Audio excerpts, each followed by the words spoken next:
All right, we're winding down to the very end of the season. We are right before a big game coming up in Boston, and very little emphasis on the word "big," as these two teams are fighting to stay out of the last three slots. I would say Chicago's kind of moving up, um, and then we have three games to talk about that were on a very different scale of what happened. We have how many more games until the frickin' FIBA break, and then very little regular season games after that. So we're coming down to the end of the season here. We have 8 wins. I believe 12 was the total that everyone was giving us. So we're coming down to the wire on that. Joe, how are you doing coming down to the wire at the end of the summer? And how you feeling? Hey everybody. I feel burnt out, but in a good way. Just been very busy between basketball and we're remodeling, and then now we're at the point where it's day in and day out. I'm like ready to jump at the seams to take a trip to the hospital. So baby due date is 8/22. So we are, as of recording this, a few days out, but I just feel like every time I hear like a little like a or a I'm like, is it time? Am I jumping up? Am I ready to go? So a lot of that over the last couple of days here. But it's all good stuff. So can't really be complaining about it.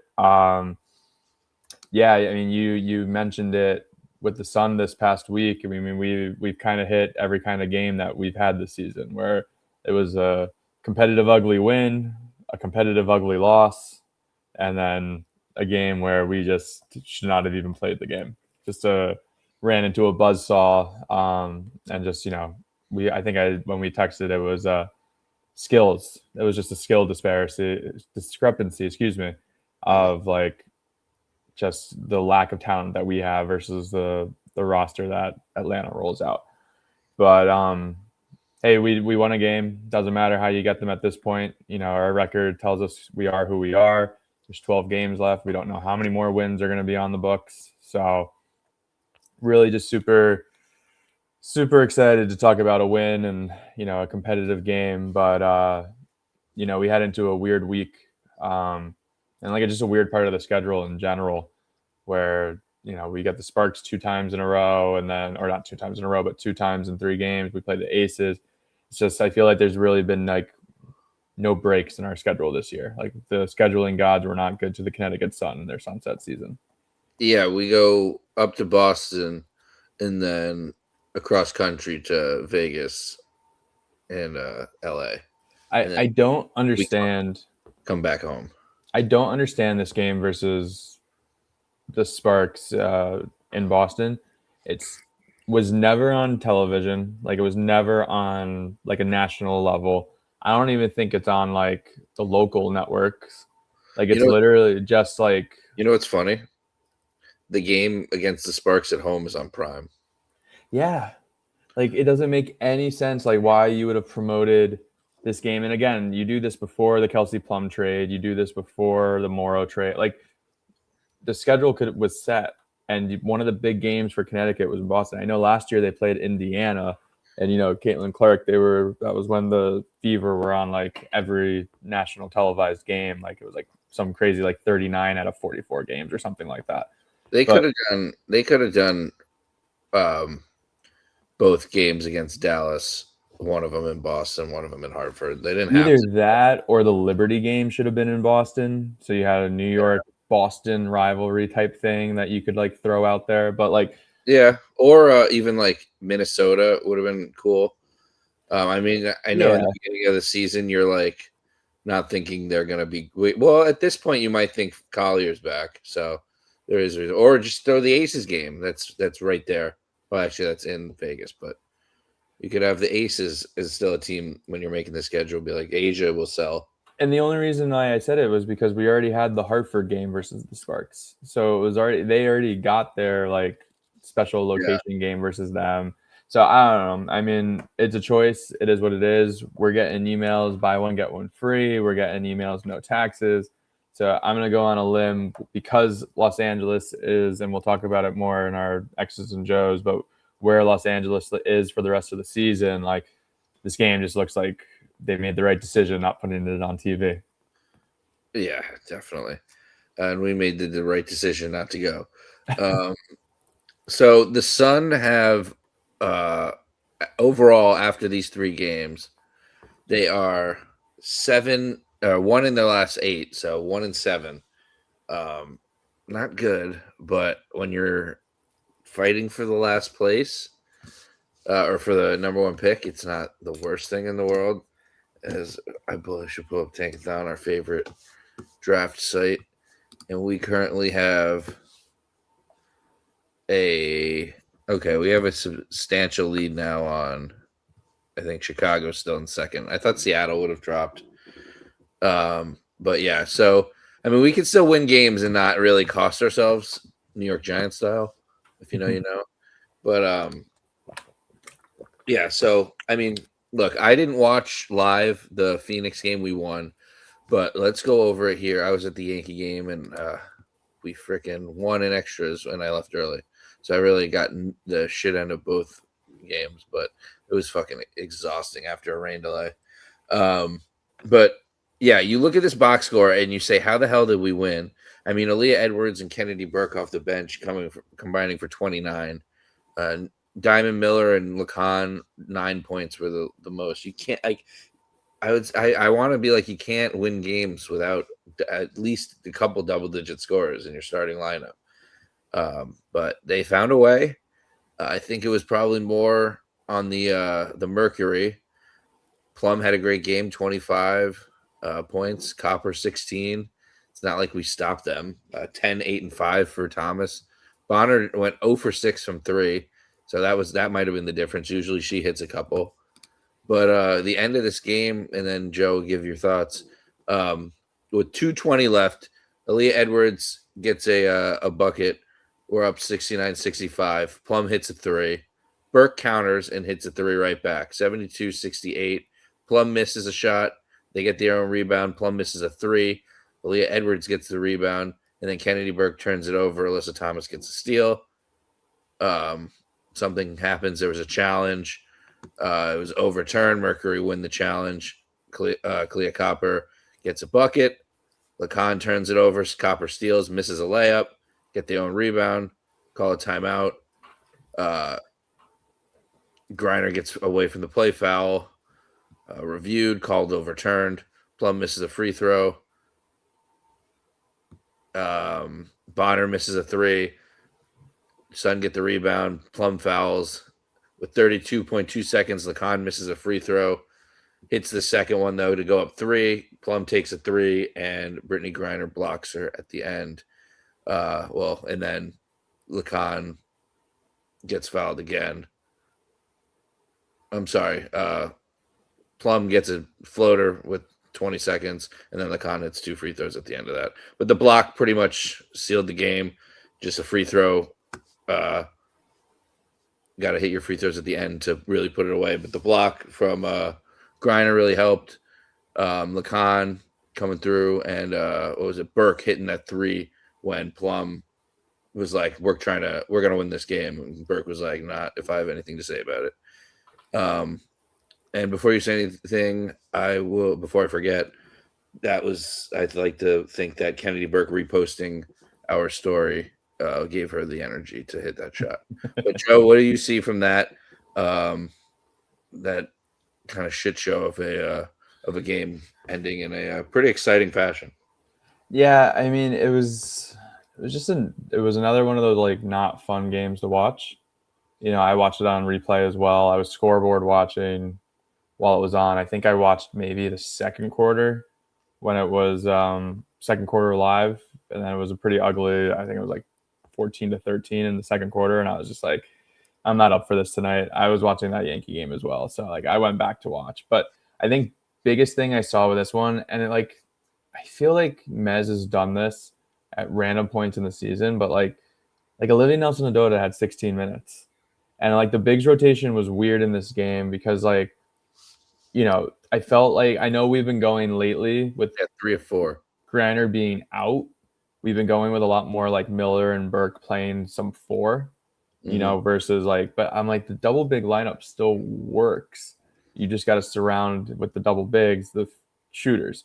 Now, don't get me wrong. Edwards had a really good game and Burke had a really good game, but still, like, Griner wasn't doing anything special, Yeah, even as a presence. Like, so it's just not. Nelson Ododa has been our most consistent player all year, and I just thought that was kind of like a weird thing to do, where it was like, if we lost this game, it would have been a much bigger like deal.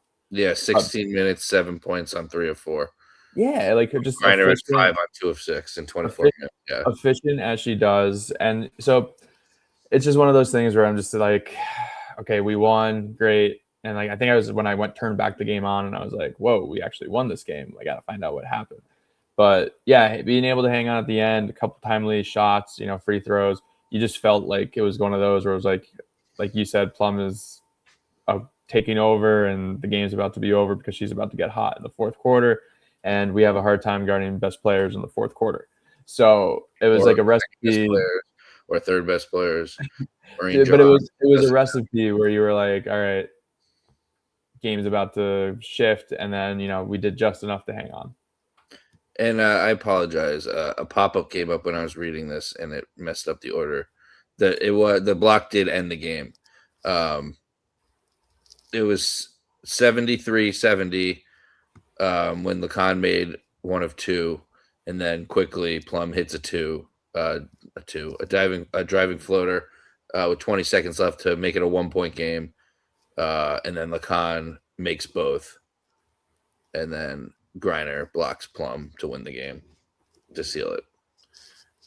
So yeah, it was a pretty bad switch on Plum's part. I can't remember who she had on her, but switched out, and like Griner got pretty good up in there, like did a really good job. Like I know in the NBA you're looking for matchups against bigs, but like Griner can still handle herself on the perimeter when she has to. So it worked out for us. And it's not a game we started strong either. That's usually our success is the first quarter, first half. Go down 27-18 after 1. Only win the second by 1, and then a 17-9 third. We held them to 9 points. Usually that's us getting held to 9. 17 is still pretty low, but you like to see that. And then if we're gonna win games for the rest of this year, it's gonna be scoring less than 80 points a game. Like we're not winning shootouts, and if we do, it's because we got incredibly hot in some capacity. Yeah, we just like blew out LA or something, and then just gave up three quarters in. So yeah, that's the win of the week. Sucks we have to. It's over. We talked about it. Then a game I was personally at was brutal. We couldn't make it. It's just we lose 104-69. We almost got 40-pieced. Like it was embarrassing. Like we couldn't hit a single layup. Not one player could hit a layup. Layla Lacan was bad. Charlize was okay. She actually didn't have any one. She only had one turnover. I won't say her. Liv was bad. Griner was bad. Diamond was bad. Nell was bad. Burke was bad. Sanaya was bad. Van Lith was bad. You know who wasn't bad? Gianna Neepkins. Just going to put that out there. Aaliyah Edwards was also really good. 5 of 9, 15 points, 17 minutes. Again, not one starter had over 8 points. That's just the only word is pathetic. Not this team isn't pathetic. Just this game is pathetic. 0 of 3, 3 of 9, 1 of 5, 3 of 6, 2 of 3. 0 of 2, 1 of 5, 0 of 3, 1 of 5, 0 of 5, 1 of 8. Like, it's not good. It was a skill gap. It was a skill gap. Like I was about to say the same stat you were. Like we shot 70 shots. We were 21 of 70. The skills gap is not the 40-point difference, though. The skills gap, we lose by 20 if we hit our layups. If we just hit every shot, if we hit all the shots that we just like supposed to hit, like the layups, the ones from inside 2 feet, the ones that aren't contested, we lose this game by 20 and not 40. That's the skills gap, the 20 points, not 40 points. We were bad on top of them being good, and Ryan Howard and Alicia Gray hit some ridiculous freaking threes. Yeah, but before they hit 4 of 5. Before they hit the ridiculous threes, we were doing the same thing we did last time against Ryan, and we just let her walk into threes. We let her come off a screen. Like, it's like, I'm sorry, as a coaching staff, like, she torched you. She took 19 threes last time versus you. Yeah, Like, wouldn't you as like a coaching staff be like, hey, maybe we don't let her get comfortable from three to start the game? Like, it bothered me so much. I was like, we're gonna have a repeat. She had 15 points in the first quarter again. Yeah, not only did they shoot 7 of 10 and 8 of 13 and 4 of 5 and 5 of 8, they also shot 9 of 10 and 10 of 11 from the free throw line. Our whole team shot 25 times. They combined shot 21 from the free throw line. Aggressive, gets calls. Like, I think I can't remember who. Our 3-point shooting was good too, 40%. Yeah. I mean, you live with it. It's just when those threes were happening. Besides, Nell went 0 for 2. A couple others. Nell went 0 for 2 in 6 minutes. Sinai went 0 for 2 in 20 minutes. Oh, sorry, in 18 minutes for Nell. Haley went 0 for 2. Sinai went 0 for 2. Nell went 0 for 2. And Diamond went 0 for 1. But Griner went 1 for 1. Charlize 2 for 4. Lacan 2 for 2. And Neepkins 2 for 4. Like, we've seen way worse shooting. But I mean, it was mean. No, they bullied us from the start. I think I texted you pretty early in the first quarter where I was like, there's two different games going on right here. Like, Atlanta is just coming to bully us and move us around. And I think last game we played them, we had some success on the inside. And Atlanta this time around was like, that's not happening. Obviously, with Okot, they had Bree Jones back, I'm pretty sure, right? Yeah, they had Bree Jones, who only played a couple minutes, but just another big, strong body to throw at us. Kone with another big, strong body. So, like, they threw, like, their bigs at us, and they were like, we're just going to go dominate the paint. Mm-hmm. And, I mean, don't get me wrong. They obviously hit their threes, but, like, they got to the free throw line. They were getting the ball inside, and, their team played the Dream played the whole game, too. Correct. Brianna Jones, 5 minutes off the bench. Kone, 6. Okot, 16. Sherrod, 12. And Borrellis 12, but like 24 minutes for Nas, 27, and then 28, 28, and 29. They were like, we want to get hot and stay hot for the rest of the season. This is how we're going to do it. Yeah, no, it was a statement game. They didn't come into Connecticut and just be like, oh, we'll just win. No, they came in and they absolutely took a dump on us. So none of this will matter, but we the Sparks were trying to sign Ashlyn Jackson for some reason, and for some reason we said no, we want to sign her to the regular season. So we cut Rhea Marshall and brought her back to a training camp contract, and Jackson is with us for the future, for the rest of this season. I'm pretty sure the verbiage was so.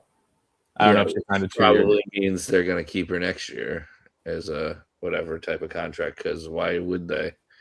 Or they're going to trade her to the Sparks somehow for a 3rd round pick. Yeah. I don't know. But all right, let's go to the Liberty game. This game was actually very entertaining.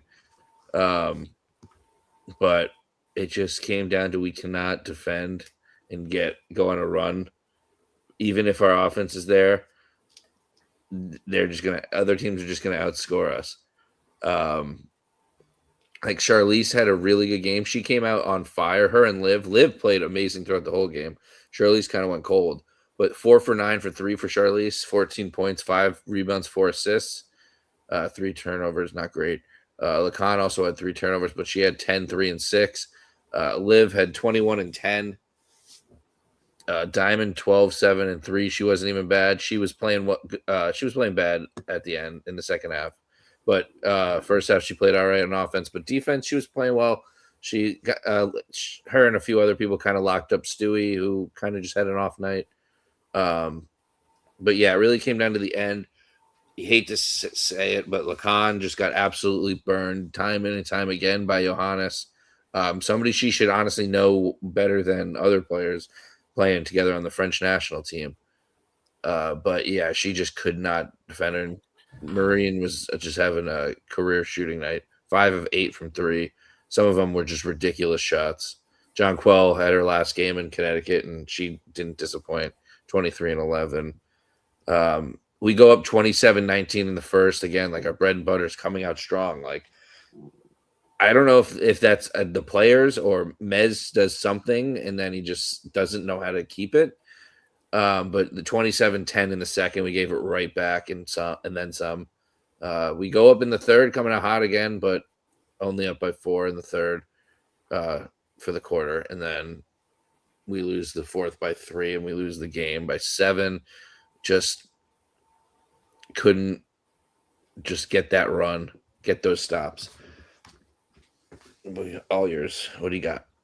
So I think to your point about the coaching staff and Mez and some of how we actually do have good starts. I think plan A is really easy to plan for as a coach, right? You have your film, you have your game plan, you have your walkthroughs, and you go, we feel really good about doing this. Then what happens when other teams make adjustments? I think in-game adjustments is one of the most underrated skills of a coach. Being able to look at something and counter and in real time go, oh, they're doing this now, process it and change it up. I think in the first quarter, we had a really good game plan on Stewie. You know, Jonquel was getting hers, but like you have to give something up, right? You're not going to be able to take away all 5 options. And then as the game went on, and yes, Lacan did get, I don't want to say manhandled, but she did get schooled by Johannes and Byrne. Byrne's probably the best way to do it. But if you look at the pick and roll coverage with Johannes, like there were so many times where she was coming off a screen or a handoff and we were going under it, or the big never showed, or there was no rotation. Like the first 3 Johannes hit, and I texted you about it as I was rewatching the game. Burke went out on her and then immediately for no reason just took 3 steps back and was almost like daring her to shoot, and then she hits it. And then that got her going. And we were up. It didn't hurt the lead in the first quarter, but it was one of those where it was like the game could have gone to like 15-17.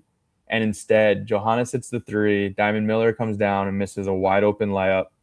And then it goes right back down the other end. And like, I don't know if they hit another 3 or Jonquel got a layup or something, but it was just like a huge 5-point swing where it was like, oh, you felt this game might be one of those where we can, you know, get a big enough lead in the first quarter where you can hang on to. And then I think I texted you to start the second quarter. It was like a completely different like game plan. Like Miller had a stretch where took 3 bad shots in a row, missed the backside rotation off the pick and roll. So like even though like Lacan, going back to the original point, like Lacan got in trouble when she was coming off of like the ball screen coverages, like we did not do a really good job on the backside. There were a couple times, I think it was Beers was late once on the weak side rotation, and then it was Burke was late, Miller was late. And that's where, when we're not going to that 2 big lineup, and we've talked about it all season, like that weak side help isn't a shot blocker. You know, when it's BG and it's Ono in there together, you have, like, if Ono gets beat on a pick and roll coverage, BG's on the backside. Yeah. So like having those wings on a backside coverage, you know, really hurt us. Because then like Johannes made like a beautiful pass, I believe it was to Rebecca Allen, and just like whipped it right around Diamond Miller's head. And that was like a dagger 3 towards the end of the game. So it was just like I felt the game plan from the first quarter and then for the rest of the game just changed. Or it was just like, I don't want to call it, again, it's not skill gap, but it's like all of a sudden it's like, why did you stop doing what worked? They didn't make any adjustments. The only adjustment they made was like they double teamed Lacan on some pick and rolls. But like, it just like what I said, like in the beginning, it was like ugly, but like watchable, and it was a loss. But it was like, there were so many things in the second half. You're just kind of watching being like, where did the game plan go? This is where it's like our players just were able to hit some tough shots instead. Like Lacan hit a couple tough shots. Rivers hit a couple tough ones. Like Liv could have had like 30 points in this game if we really fed it into it. Charlize did try to keep her shot, and it went away a little bit in the second half in the fourth quarter. But yeah, we could have just like kept going to Liv. She was incredible. 7 of 9, hit all of her free throws too, which we've seen an improvement on. But yeah, dude, the Diamond Miller thing, like she has a horrible sequence of like not even a sequence, just 2 plays where she overshoots a layup, like throws it off the glass like she's fucking Roger Clemens throwing a fastball, and then she has a wide open corner 3 that just comes 10 feet short of the rim. And it's just like, and then I still have people being like, why, what do you have like against Diamond Miller? And it's like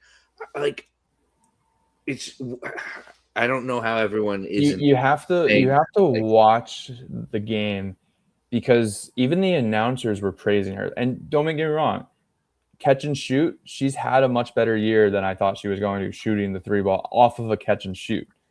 But when she doesn't play, I don't want to say basketball the right way, but it doesn't always come across that way. Like there was a steal, I think Burke taps it to Miller, and then Miller's taking the fast break, and you have Lacan sprinting up the left side and someone trailing on the right side. And instead of like just hitting Lacan running to the corner, there's like a wide open person, she attacks the rim, and Stewie just is like, oh, you're not passing it, and immediately runs off of Lacan and contests the layup. Like it's like these little things where it's like the decision making and like the quick decision making isn't there. I'm telling you, like, at this point, she's had a fine season from the sense of like empty stats and playing. Like if you look at the box score and you're not looking at the shot she took and you're like, oh, she had 12 and 7, must have been a pretty good game for her. But then like if you actually sit and watch the games, you're like, okay, the ball goes in the hoop every now and then, but like it's just the overall decision making. She shouldn't be leading our team in minutes for the rest of the season. Like I'd rather those minutes go to Nell struggling. I'd rather Nell have to struggle, or Neekins have to struggle, or those guys. Like we saw Neekins early in this game, and then we didn't see her the rest of the game. Like, and she's shooting 31% from 3. It's not great. We last year in total, she shot 33%. Terribly, she shot 12% with Dallas, but 53.8 with Minnesota for 25 games. And we were like, if we could see some of that, or the 30% she shot her rookie year, or I'm sorry, yeah, the 30% she shot rookie year would be like the floor of what we want, and she's right like above that. And then if you're like, oh, we're praising her for being a really good defender because she's always guarding the best player on the other team, like she gets beat backdoor a lot. She gets beat off pick and roll coverages. Like I mean, again, there's always gonna be a player every year that people are gonna harp on or look at, and like Diamond just happens to be that one. She started every game this year. Like she's the only person on the roster who has started every game. Games she's pretty much leading the team in minutes. Like there's a lot of situations. I think Diamond Miller would be a more effective player if she was playing 22 minutes versus 32 minutes. Like we've been saying this for forever. It's crazy that we're still here. She's shooting 36% from field goal. That's how you know she can't hit a layup. Like it's so bad. And it's, again, nothing personal. And like if this was like, there's a lot of Yankee players over the years, like Luis Cessa, and like just guys that you're like, how are they still on this roster? Like, do they have leaked nudes of Aaron Boone or Brian Cashman? Like, does Diamond Miller have in her locker room a manila folder of just Mezion naked? And I get it. Blackmailing him. Edwards wasn't playing. Griner's not playing. But like we've seen Nell at the 3. We've seen Rookie at the 3. We've seen it's a dead season. Right. Like we've seen all these other people at the 3 and Kennedy Burke at the 4. Like we've gone 3 guards at the season. So it's like there hasn't been any kind of like come to Jesus moment of like the staff being like, hey, should we maybe lessen her minutes a little bit? I think the move to Houston has our fans so goddamn rattled that they aren't even noticing what's happening. Like, Alex, I saw some posts even for last game, and they were like, someone commented, "Where's Mara?" in the starting lineup, and I'm like, it's just can't be a real person.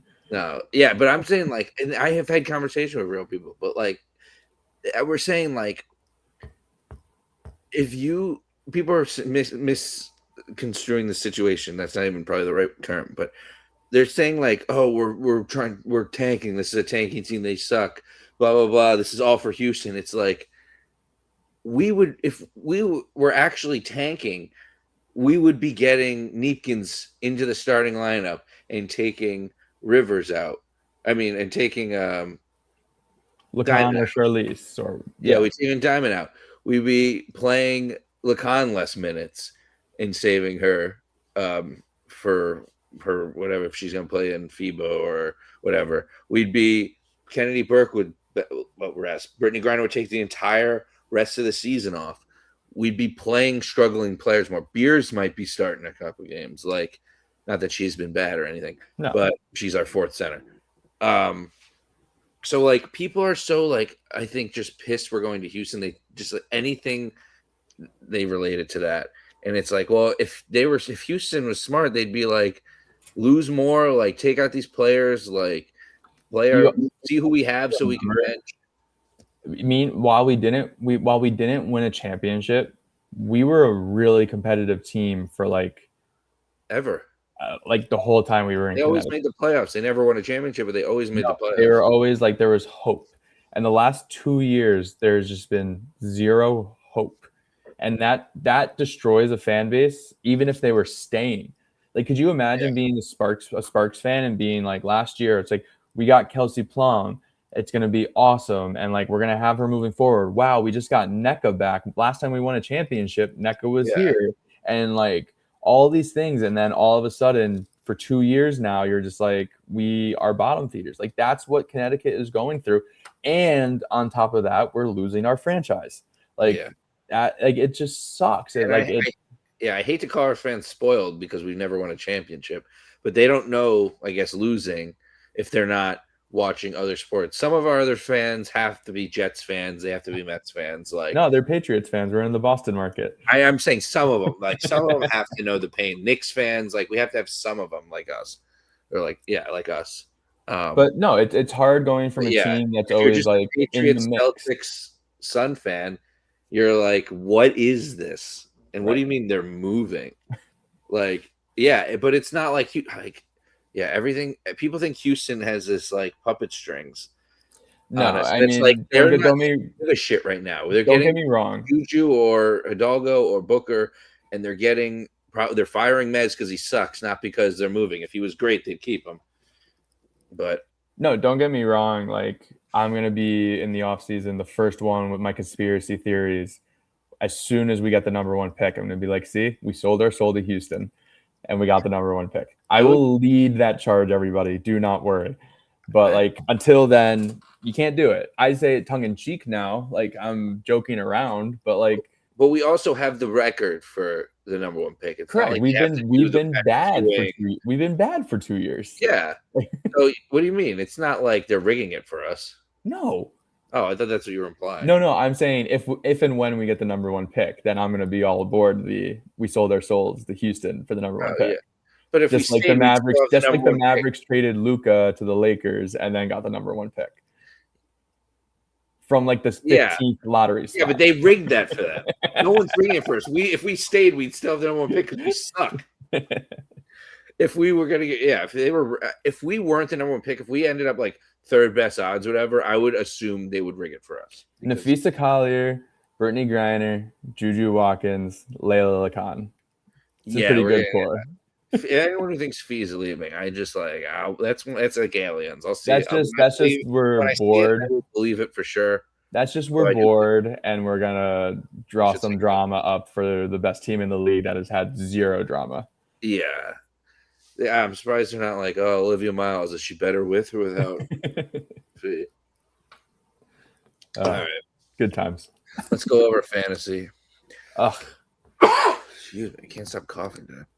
All right. I had Liv, Gray, Howard, Plum, Miller, Bonner, Jones, and Rebecca Allen replacing Phoebus, who I didn't realize was injured. And you had Stewie, Reese, Copper, Alyssa Thomas, Lacan, Hans Shu replacing Ionescu, who didn't play, Burke, and Naz Hillman. How bad did you beat me this week? 264 to 218. It wasn't terrible. All right. It was better. The Hanzu one hurt because I was going to pick Johannes, and then I just didn't. Yeah, neither of us went with it. Yeah, I mean, and then I cursed Stewie with the number 1 pick. So of course, yeah. No one can do number one well. I mean, Liv only had one good game. She had 31 with an 11 and 7. Stewie had 19. Reese had 31 for you, but Gray had 35 for me, and Howard had 42. that was the big combo. You got the big two. Yeah, you got Reese 31 and Hillman 20. Not bad, but not as good. AT 27, Copper 24, Bonner only 20, Plum 29. Yeah, nothing really. John Quell 36. That was a big one. I think that was the separator. Yeah, there's three right there. John Quell, Gray, and Howard set me up. All right, so let's get into the previews for. Actually, who do you think was the best player last week? We both said it would be Liv. I think it was Liv. But yeah, I mean, she had the best game. Best overall game, and then even in the game she didn't play a lot, she was 7-4. True, yeah, she only had one bad game. All right, it was Liv. I think it was Liv. She's our best player by far now, which is crazy. I did not think 2 years ago I would have never said that. No. If you told me that at the beginning of this year, I would have been like, "Oh my, that's like a dream. Like we might be good if Liv takes that big of a step, because like the other players should be fine, right?" And then no. All right, so we play the Sparks. We play them again at the end after the Aces game, but we're only going to talk about them once. We have played them. Where is it?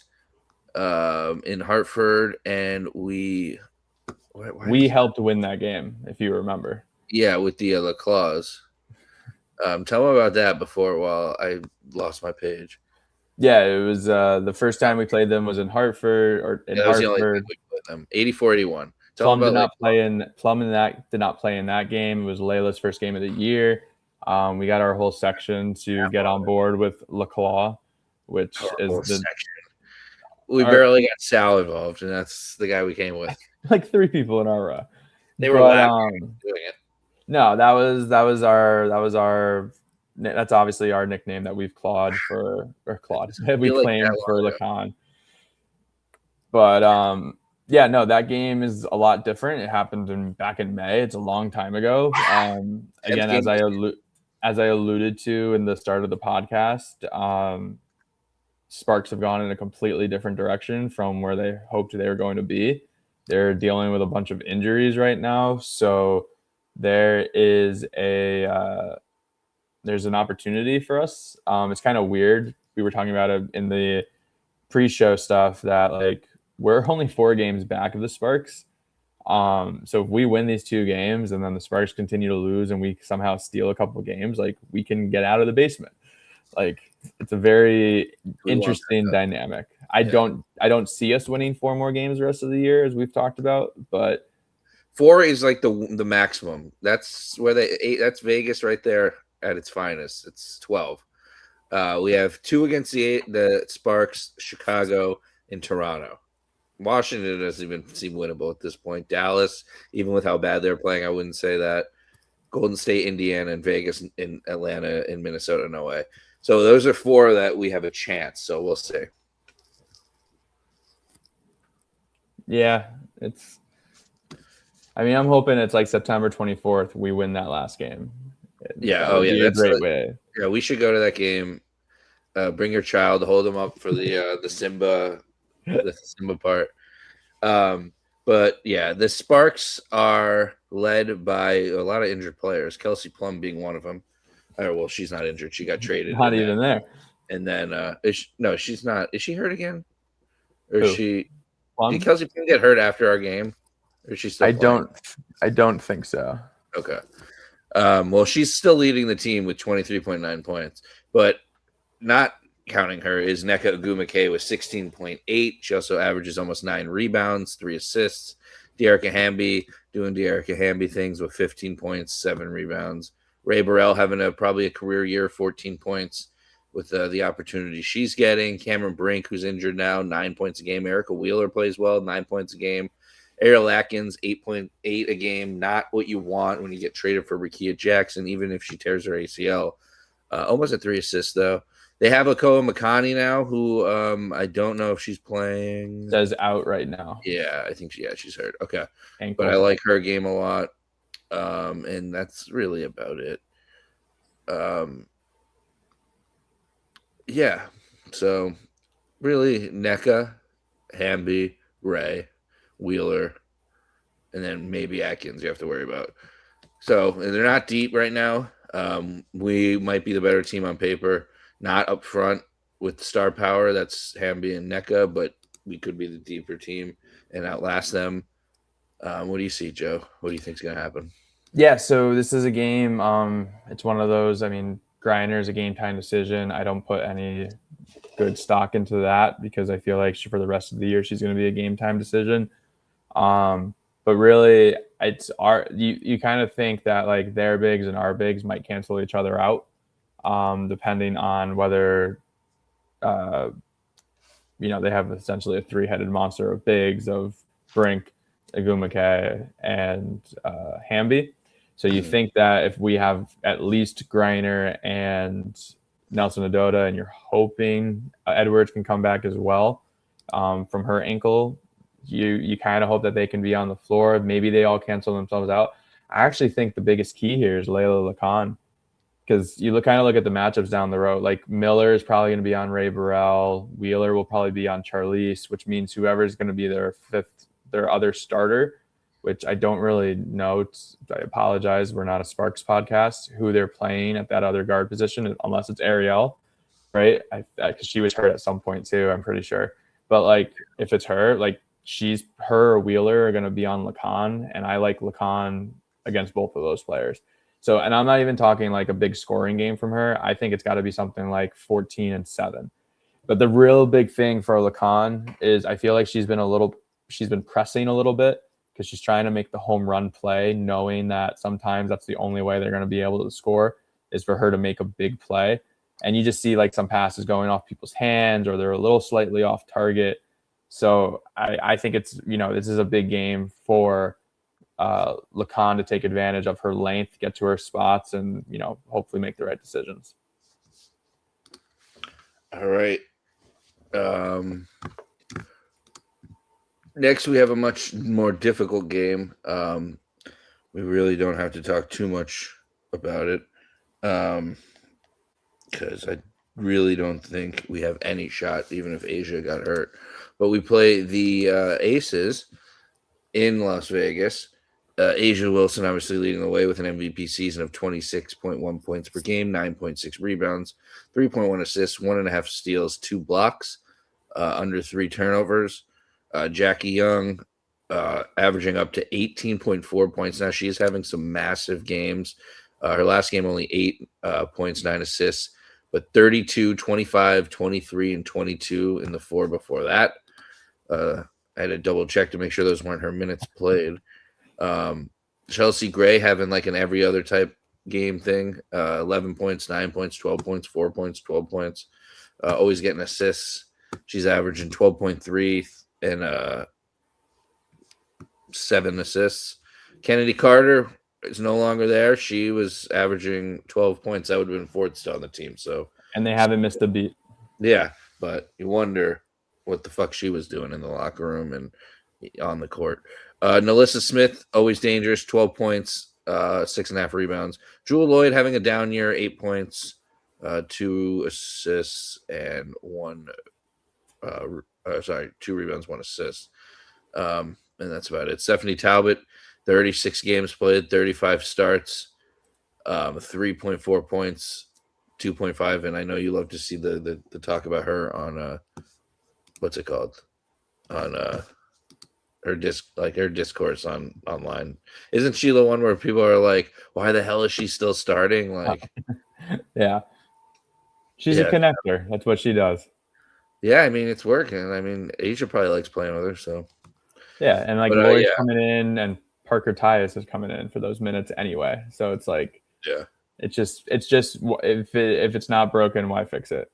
Dana Evans is back, and she's not playing. She's not scoring as well, but some games she has the ability to knock down a couple threes. But 11 points season high. All right, Joe. What do you think is the a path to victory? Dana Evans might actually be out again. The path to victory versus such a good Aces team that is, I believe, second place right now.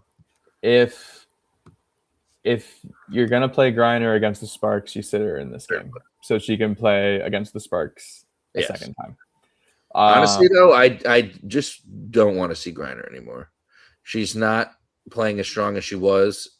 Injuries are battling up, and she's just not playing as many games, so she's getting less reps. I want to see Liv more. I want to see Aaliyah Edwards if she's healthy more. Beers obviously to develop, but yeah, keep going. I just personally, if she comes back next year, cool, whatever, give it your all. But there's no need.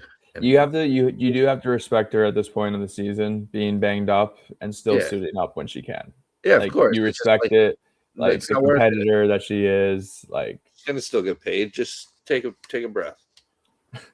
But yeah, it's obviously going to be a tough matchup. I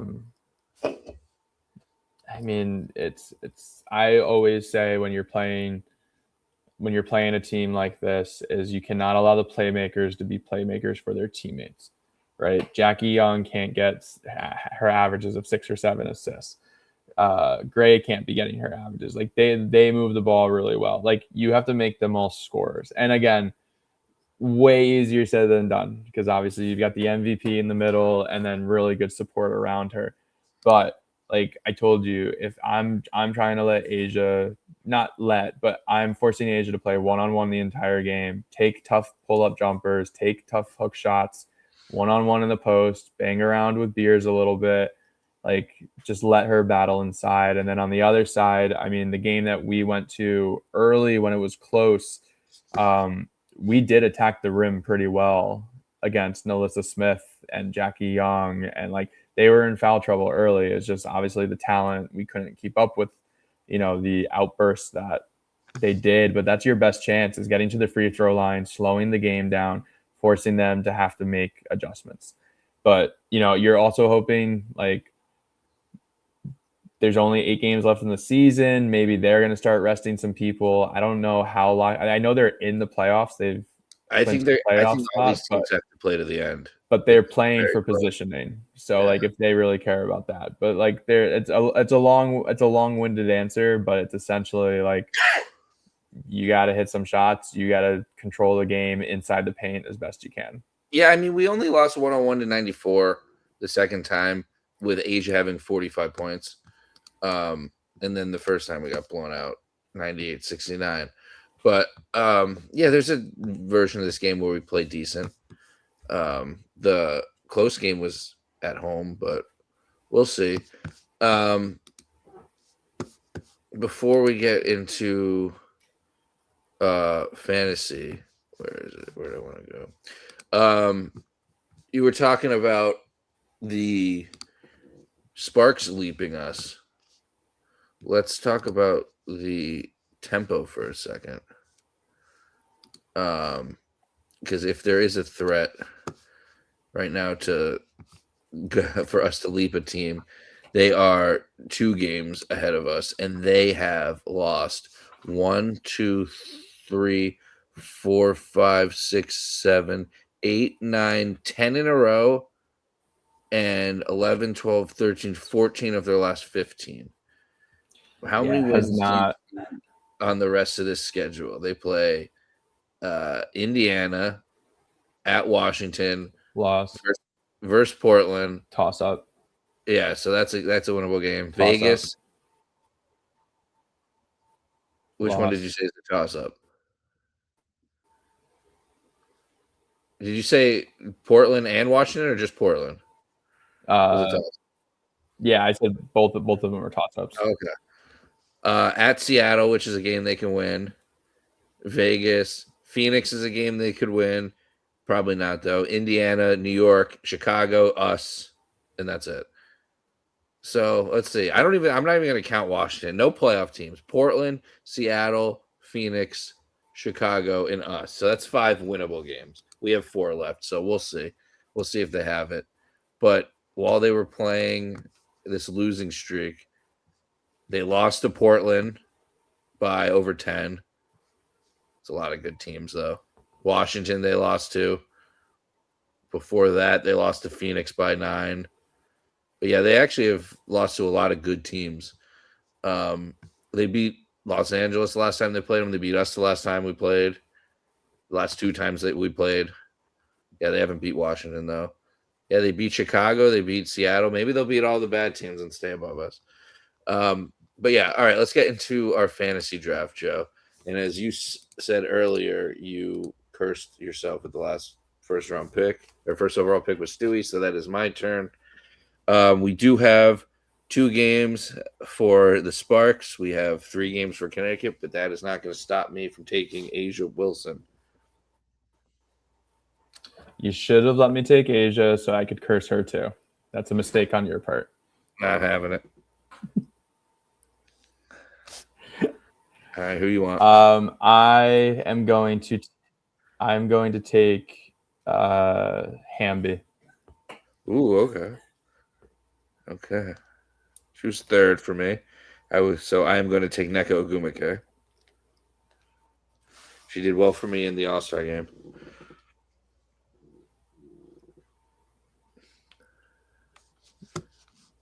I think I'm lagging a little bit, so I apologize for everyone. I took NECA. NECA. Okay. I'm going to take Liv. Yep, that would have been my next pick. I'm going to take Ray Burrell. Ooh, I didn't think she'd be that high on your board. I mean, like we said, they have 4 players maybe. Yeah. And 3 of them are off the board. 2 of them are off the board, so. I'm going to take Jackie Young. Okay.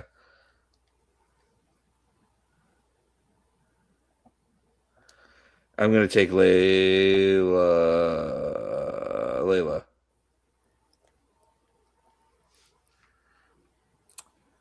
I'm going to take Chelsea Gray then. Okay. I'm going to take Charlize. So that leaves me. I need to take one from LA, and I need to take one from Connecticut. She is a game time decision, but I am going to take Erica Wheeler. Okay, good. Yeah, I was going to say you have to. And because I get lost in the sauce, we'll say, if Erica Wheeler does not play, I'm going to go with Cam Brink. And then if Brink isn't playing, I'm going to go with Ariel Atkins. Okay. Which I know is really obnoxious, but I figure it's better than catching me in the moment before a game starts, and I have no idea who to take. All right, so I'm going to take Nalissa Smith. That makes sense. And then I'm going to do another annoying thing, and I'm going to take Brittany Griner. Okay. And if she doesn't play, I'm going to take Edwards. Yep. And then if Edwards doesn't play, I'm going to take who do I want? I'm going to take Kennedy Burke. Okay. Whew. So you're taking Kennedy Burke. So I'm taking Burke and Atkins. Pretty much. I think you probably get Wheeler. Yeah, I think so too. Let me write down the final teams.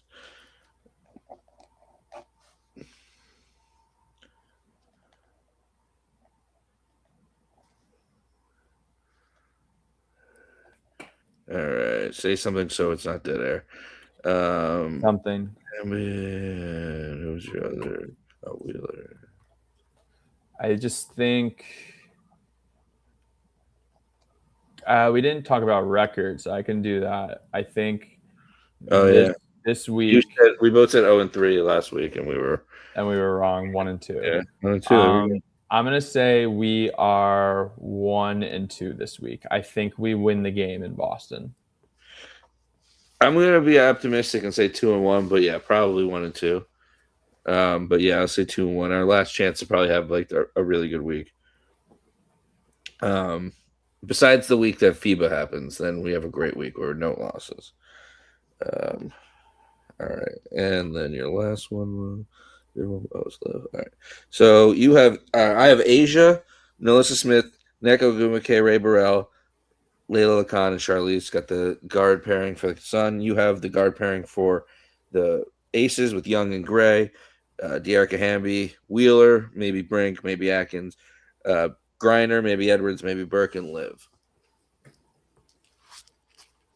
All right, and you have 1 and 2, and I have 2 and 1. All right, who do you think is going to be the best player this week? I alluded to it in my breakdown of the Sparks. I think to have 2 wins, if that happens, it's because Lacan was able to run the show in both of the Sparks games. Okay, I'm going to say Charlize ran the show in both the Sparks games. Puts up 10 plus, 5 plus, and a couple rebounds. Yeah, I mean, it was encouraging, like we said, after last game. Some of the shots didn't fall, but it was shots that we wanted her to take, that a coach would want her to take. So yeah, she just needs to have a complete game, and then she'll become a legit point guard in this league. She's close. And I mean, she's had maybe 3/4 of a season as a second-round pick who wasn't expected to start right away. So, I mean, she's if we didn't have Liv, she'd be our most improved, like brightest like star to look at because Lacan's regressed. Not that I think she's gonna be this player going forward. Or I don't think Lacan's ever gonna be like 20 points and 10 assists. No, but just no turn, like not the turnovers, the turnovers, and just some of the shots, bad decisions. Yeah. Yeah. I feel like she feels like she has to do too much a lot. But yeah, Liv's getting better. Edwards is a legit player now. Finally. So honestly, we have so much right with us. We just need a coach that knows how to play, who to play and when, and get the best out of everyone. We need a number 1 overall pick, and we need a free agent to come over. Yeah, really make the lineup great. Rivers is staying on the bench, but as a key player, getting her back to normal next year. You get maybe a Kennedy Burke on the bench. You bring her back for half of the contract she had this year. You get rid of Diamond. You get rid of I don't know if there's anyone else you need to get rid of, honestly, if Burke comes back. I hope Beer stays. Nell, I want to see her and Neepkins. One of those can be our 3, maybe our 2. If Neepkins probably more of a 2 if she can stand and shoot more. Strength. Honestly, she's not just a stand and shooter. She's proven she can move all around. But if she can stop fouling, we just need player development. We just need coaching. We just need 2 great players, 1 a veteran, 1 a number 1 pick. And we're right there fighting for an 8 seed. There you go. Morgan Tuck. Give him a call. Yeah. I mean, you can't fuck up the 1 pick if we have it. No. unless you trade it. Yeah, and if you trade it, you have to trade it for like Fee or Dominique Malongo or. I worry about the Sparks 2 first-round picks. That would make no sense for doing it for more picks. We don't need more picks. We have too many like players that are like, are they going to make it or are they not? We need like a solidified stud. Mm-hmm. All right. And we're 8-25 and second to last place. Only morons would do podcasts about this team, but here we are. All right. Thanks for listening. We do it for you guys because you need something. But tell people about us. Stay with us when we go to Houston. Tell all your Houston friends. We'll tell Ben Scheller, and he'll spread the word. There's better days ahead. And if he's not, he's going to be soon. But yeah, all right, Joe, am I going to see you in person for the draft, our fantasy football draft? You can't do it across the street via satellite. We'll see if I can steal We'll see if I can steal maybe the first couple rounds, just because I have so many picks in the first 5 drafts. Yeah, you can go home at any time and come back too if something were to happen. Correct. It'll be a week or 2 after. I just don't want people to see me with like really long hair and like raccoon eyes. Like, you're gonna see you on the freaking Zoom and on these videos. But yeah, I mean, I think Marissa will get sick of you already by that point. 2 weeks is enough. She'll be like, hey, you're holding it wrong. Give them to me. But no, yeah, I hope to see you then. I still have to give you your pin, Oh your yeah, grinder pin, your grinder bobblehead, and a I few know. others. There's no world where I'm hoping at the end of the season I'm somehow able to go to a game. I highly doubt it, Yeah, the but tempo game would be like the one because it's the last game ever. yeah. Otherwise, it would be the 20th. But again, it depends when the baby comes. Depends what the scenario is. But Yeah. no promises. All right. And now we're an hour in. Here we go. Thanks for All right. listening. Thanks, everyone. Yeah. We'll see you hopefully after 1 or 2 wins. Enjoy the Boston game if you're going up to there, up to Boston for it.